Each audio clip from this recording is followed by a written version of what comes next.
Hello, hello! Bonjour à toutes et à tous. Bienvenue dans cette nouvelle vidéo autour des blessures et du transgénérationnel. Aujourd'hui, on va parler de la blessure de trahison. La blessure de trahison, alors c'est une blessure quand même, je trouve, qui est plutôt liée à l'homme. Donc, observez si vous avez cette blessure en sachant que sur les 5 blessures, on en a au moins 4, dont 3 principales.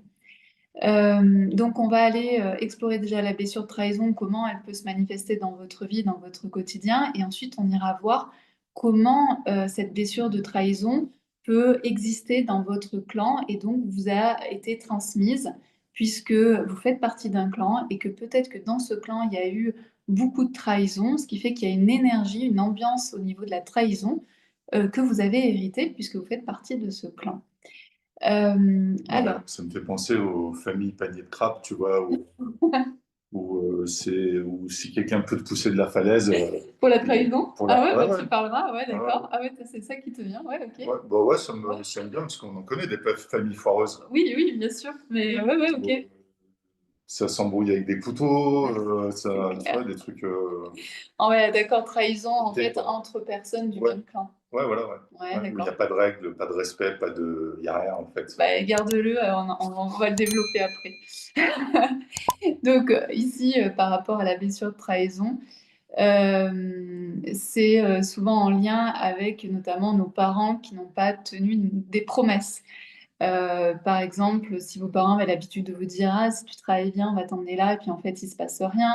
Ou, si vos parents, ils vous disaient: «Ah, je vais moins travailler pour qu'on soit plus souvent avec vous, beh, avec toi» et puis en fait, il se passe rien. Voilà, ce sont toutes les promesses, en fait, que les parents n'ont pas tenues et comme d'habitude, ça peut être des promesses non tenues réelles comme des promesses non tenues perçues, d'accord? C'est, l'enfant, il a cru qu'il allait peut-être se passer ça alors que le parent n'a rien promis mais c'est perçu comme ça sera promis, ça sera, acquis à un moment donné. Donc tout ce qui est, en lien avec des promesses non tenues, il faut savoir qu'un enfant est très, très vite dans, la trahison, en fait. Il a tout de suite l'impression puisque lui, il a ses modèles, c'est papa, maman, donc ces modèles doivent, ne s pour lui, c'est impossible, en fait, que papa, maman le trahissent, en fait. C'est pas possible, c'est pas pensable. Donc dès qu'il y a une promesse qui n'est pas tenue chez l'enfant, ça peut très vite venir le toucher. Et notamment, ça me fait penser à l'histoire du Père Noël. Ouais, tu vois, Je je pensais à ça, ouais, aussi. moi, je pense que c'est pas une très bonne idée parce que, c'est une histoire qu'on fait croire aux enfants très jeunes et donc quand ils découvrent que c'est faux, que leurs parents leur ont menti pendant des années et des années sur l'histoire du Père Noël, je pense que ça laisse des traces au niveau de cette blessure. Voilà, après, chacun après c'est sûr que c'est tellement mignon de se dire, Ouais. quand les enfants croient au Père Noël, c'est mignon, mais par rapport, à l'enfant, je suis pas sûre que ce soit très bon et d'ailleurs, je connais une personne qui a été hyper traumatisée par rapport à cette histoire de Père Noël. C'est ça. Ensuite, c'est, la question donc, vous allez le voir après, mais est-ce que, en suivant mon chemin de vie, est-ce que je trahis, par exemple, mon clan? C'est-à-dire que, par exemple, vous êtes une famille de coiffeuses et vous, bah, au lieu d'être coiffeuse, vous êtes, ingénieure. Donc ici, il peut y avoir une sensation de: «Je trahis, mon clan, et je me sens pas bien adaptée, pas bien en phase finalement avec mon clan». Donc ensuite, ben, la personne qui est dans cette blessure de trahison, elle va souvent avoir envie de contrôler. Elle va être tout le temps sur le qui-vive. Elle va, toujours se demander est-ce qu'il y a pas quelqu'un qui va lui faire à l'envers, si elle va pas recevoir un coup de poignard. Et c'est quelqu'un aussi qui va être quand même assez rigide, qui a aussi beaucoup de responsabilités sur, ce qu'il doit faire, ce qu'il doit pas faire et c'est aussi quelqu'un qui, ne va pas contacter sa vulnérabilité parce que dès que je suis vulnérable, on peut venir me trahir. Donc c'est vraiment quelqu'un qui n'aime pas du tout, ce qu'on pourrait appeler la faiblesse, la vulnérabilité. Il a toujours besoin c'est une personne qui a toujours besoin de se sentir, fort, sans faille. C'est vraiment important pour lui, parce que sinon il peut être très vite, dépassé. C'est une personne aussi qui va prendre les choses en main parce qu'il préfère prendre les choses en main plutôt que ce soit quelqu'un d'autre qui pourrait faire n'importe quoi et donc ensuite se sentir trahi. C'est une personne qui va avoir très peur de la manipulation, de la perversion. Donc tout de suite, c'est des choses qu'ils peuvent capter, qu'ils peuvent ressentir. Euh, et puis aussi, ce sont des personnes qui en réalité vont être très sensibles aux séparations, sensibles aux ruptures, au départ. Ils ont une grande peur de ça. Donc, ils l'avoueront jamais, hein, mais c'est quand même quelque chose qui redoute parce que derrière, c'est comme d'habitude une séparation, c'est aussi une trahison. Euh, voilà, et puis naturellement, ce sont des gens qui ont du mal à faire confiance aux gens à l'extérieur. Ah ouais, celui qu'on connaît, il coche beaucoup de cases, hein. Beaucoup de cases. Mais est-ce que du coup, Ouais. pour aller plus loin, pour moi, Mm, pour ma culture perso, est-ce que du coup, normalement, je dis mm, normalement, hein, sous réserve de complications psychiatriques, est-ce que celui qui est comme ça dans la blessure de trahison, est-ce que lui aussi, il va pas pousser les trahisons à son paroxysme? ouais, bien sûr. Ça, c'est pas impossible, quoi. C'est pas Ouais. parce que tu es victime de... Bah, en fait, c'est comme d'habitude, Lui tu va peux faire infliger... l'opposé. Ouais, Tu peux faire ouais, l'opposé, ouais. c'est-à-dire tu peux superbement trahir comme ne surtout pas trahir, tu vois. Ouais, ouais, Mais ok. c'est quelque chose qui est dans son espace, qui est dans son énergie, tu vois. D'accord, ouais, ouais. Ce que Donc je veux il dire, c'est que va... c'est pas parce que quelqu'un a la blessure de trahison qu'il va tout faire pour ne jamais trahir. Non, Voilà, ça, c'est pas lié, quoi. non. Ouais. Donc ça colle avec mon. Voilà. Ok. Euh, donc, là, on va aller rechercher dans l'histoire de votre famille ce qui pourrait activer en fait cette blessure de trahison. Il y a tout ce qui est en lien avec, par exemple, pendant la guerre, si vous avez eu des grands-parents, arrière-grands-parents, arrière-grands-parents qui ont été obligés, par exemple, de livrer des gens, des juifs, de dénoncer, etc. Là, on est plein dans de la trahison, où c'est eux qui ont été trahis par les voisins. Enfin, ça peut être des choses comme ça. Donc, ça peut être dans les deux sens. C'est un peu ce que tu disais là. C'est-à-dire, dans la famille, il y a eu des moments où il y a des personnes de votre famille qui ont été obligées de trahir pour faire quelque chose, ou ce sont des gens de votre famille qui ont été trahis, d'accord? Donc ça peut être vraiment dans les deux sens. Et bien sûr, ici, on commence à voir aussi cette idée de loyauté, cette idée de dévouement qui commence à apparaître, parce que je suis dévouée à quelle cause, je suis en loyauté par rapport à quoi. Et donc c'était ce que je vous disais aussi tout à l'heure par rapport au métier que vous avez choisi. Soit pour éviter de trahir le clan, vous allez vous aussi devenir coiffeuse comme toutes les femmes de votre famille, ou alors vous allez faire un autre métier et là, vous trahissez votre clan, d'accord? Bien sûr, c'est comment vous le vivez, hein. Peut-être que, au contraire, c'est une libération pour vous, peut-être que c'est quelque Mm. chose de très bon, mais peut-être qu'on vous a fait la réflexion en disant, mais comment ça se fait que tu ne veux pas être Mm. coiffeuse? Il y Mm. a le salon qui Ouais, t'attend, je tu me vois? posais la question, est-ce que ce sentiment de trahison doit venir de la personne ou est-ce que c'est l'extérieur qui peut lui faire ressentir? Les Les deux. deux, mais Ok. le plus important, bien sûr, c'est ton émotion à toi. Ouais, ouais, Mais ça veut dire que c'est une émotion qui est engrammée dans la famille, quoi. C'est ouais. quelque chose Ok. que l'on connaît. Alors bien sûr, on peut avoir, quand par exemple le petit enfant, il y a une séparation. Donc soit le parent décède ou les parents se séparent. Et là, pour l'enfant, il va pas comprendre parce que pour lui, le pacte de départ, c'était que les parents soient là pour lui, Mm. etc. Et du jour au lendemain, il n'y a plus personne. Donc pour lui, c'est une trahison par les parents. Donc, allez voir s'il y a des personnes dans votre famille qui auraient pu perdre un parent ou les deux parents ou les séparations, qui auraient pu faire ressentir en fait cette émotion de trahison.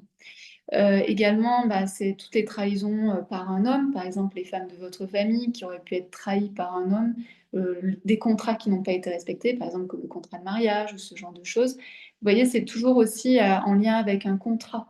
C'est-à-dire, si vous aviez des personnes dans votre famille qui étaient peut-être dans marchands ou commerçants et qu'il y a des contrats qui n'ont pas été respectés, qui n'ont pas été honorés, ça s'appelle aussi de la trahison. Donc, bien sûr, ça peut être vécu de plein de manières différentes. On l'a vu avec l'injustice, mais ça peut être de la trahison. Donc, allez voir aussi donc, tous les contrats qui n'auraient pas été respectés. Euh, donc, la trahison, bien sûr, de la patrie. La trahison, par exemple, donc collaboration, résistant. Dans quel clan votre famille était et est-ce qu'il y a eu des choses qui ont été faites par rapport à ça. Également, la trahison, ça peut venir de, par exemple, si vous êtes dans une famille d'artistes et puis vous, vous êtes au contraire comptable, ou alors vous êtes d'une famille comptable et puis vous, vous êtes le seul artiste. Donc il y a une histoire de trahison aussi par rapport à la famille. Donc il y a peut-être une personne dans votre famille qui a été vraiment à l'opposé de ce qu'on lui demandait et de ce qui était fait dans la famille, et donc il était peut-être vu d'une certaine manière. Ah, et vous, vous êtes en lien avec Ah voilà, cette personne-là dans ouais, le c'est système, ça, quoi. c'est ça. Euh, voilà, donc ça crée aussi de l'incompréhension, hein. La trahison, c'est de l'incompréhension derrière, c'est-à-dire, mais comment il peut faire ça? Mais pourquoi ils nous ont fait ça? Mais vous voyez, c'est une histoire aussi de très en lien avec l'incompréhension. Donc si souvent vous êtes dans un questionnement en lien avec ça, vous ne comprenez pas les choses, il y a sûrement de la blessure de trahison derrière. Après, bien sûr, il y a les trahisons de vos propres valeurs, c'est-à-dire que votre clan a ses valeurs, mais est-ce que c'est les vôtres? Donc, dans quel sens je trahis les valeurs? Mm. Et donc, par exemple, je dis n'importe quoi, si la valeur mariage dans votre famille est très importante, et il y a peut-être une grand-mère qui, elle, a voulu vivre sa vie de femme. Ou si, par exemple, c'était important pour la famille que tout le monde, que toutes les femmes aient au moins 3, 4, 5 enfants, 6 enfants, et peut-être qu'il y a eu une femme dans votre famille qui a dit, mais moi, je veux pas d'enfants, je veux pas être mariée et je veux vivre ma vie de femme. Donc Mm. ici, elle trahit aussi le clan. Je me marrais parce que mon exemple là, qui me revient, je me dis, mais c'est vrai que des fois, il y a des familles où il n'y a aucune valeur, quoi. Ouais, Donc en fait, et la trahison, c'est même pas un problème. ouais. Oui, C'est un mode de c'est un mode de fonctionnement, quoi. fonctionnement. C'est C'est un un mode de mode de fonctionnement. fonctionnement. Et moi, ce qui me choque à chaque fois dans ces configurations-là, c'est que à l'intérieur, ça choque personne. Tout le monde se sent bien et évolue Oui, parce que c'est dans une ce. énergie particulière. Ensuite, il y a aussi, ben, par exemple, si vous héritez de la famille, de l'entreprise familiale et que vous la voulez pas, alors que c'est à vous. Par exemple, tous les aînés, vous Hmm. êtes l'aîné et tous les aînés doivent Ah oui, récupérer oui, oui. l'entreprise familiale depuis des générations et vous, vous en voulez pas. Donc ici, il y a une histoire de trahison.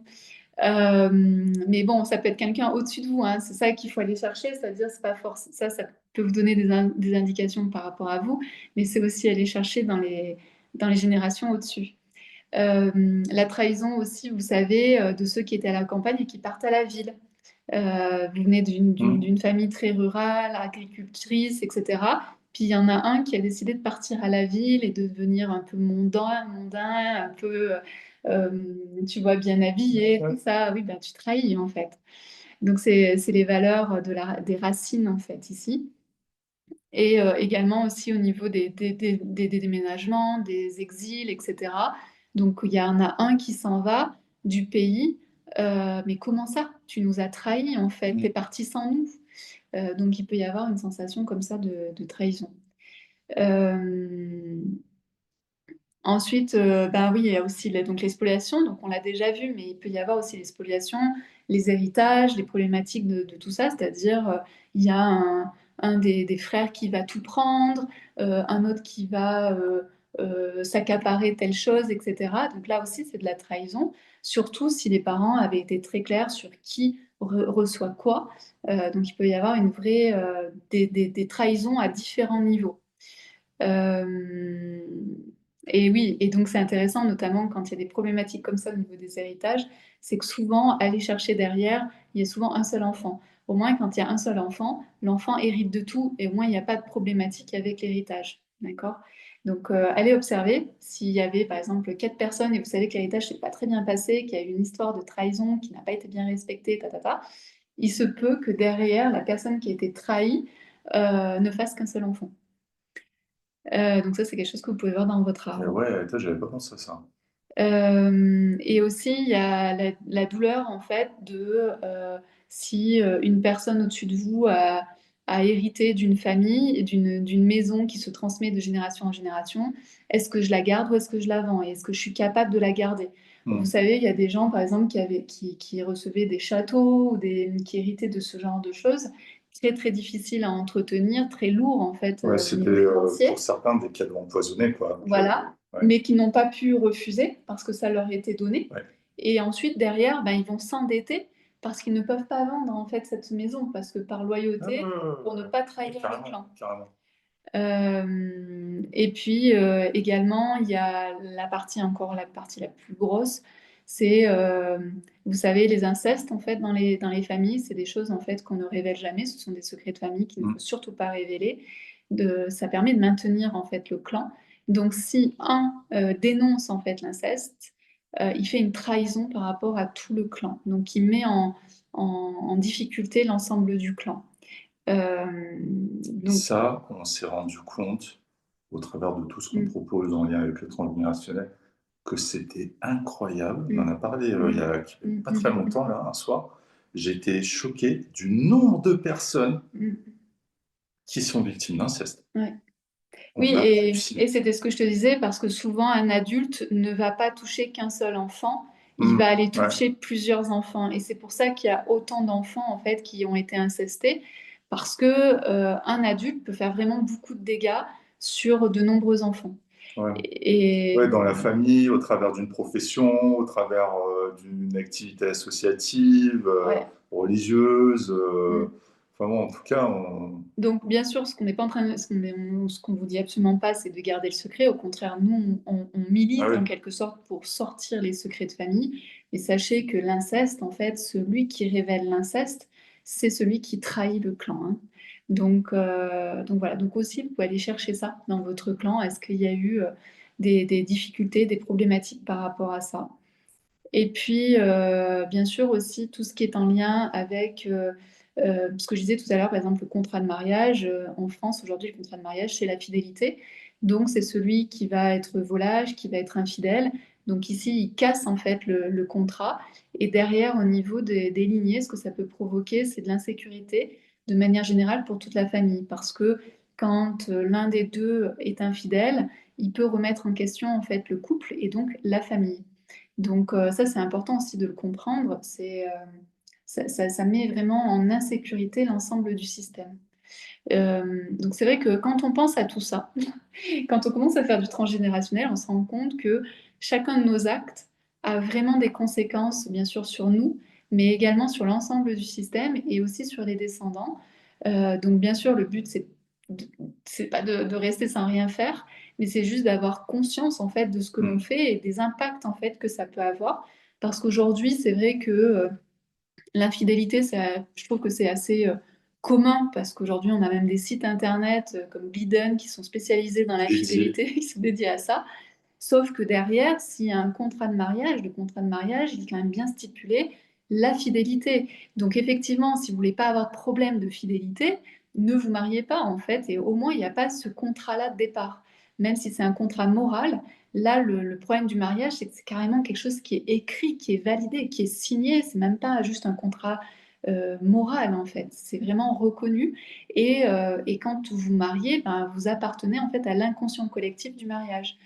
Et, et donc voilà, donc c'est vrai que ça fait beaucoup réfléchir en fait quand on fait ce genre de choses parce que effectivement l'un ou l'autre qui va voir à l'extérieur met en péril en fait le couple et donc la famille et donc derrière ça peut créer dans le système des insécurités.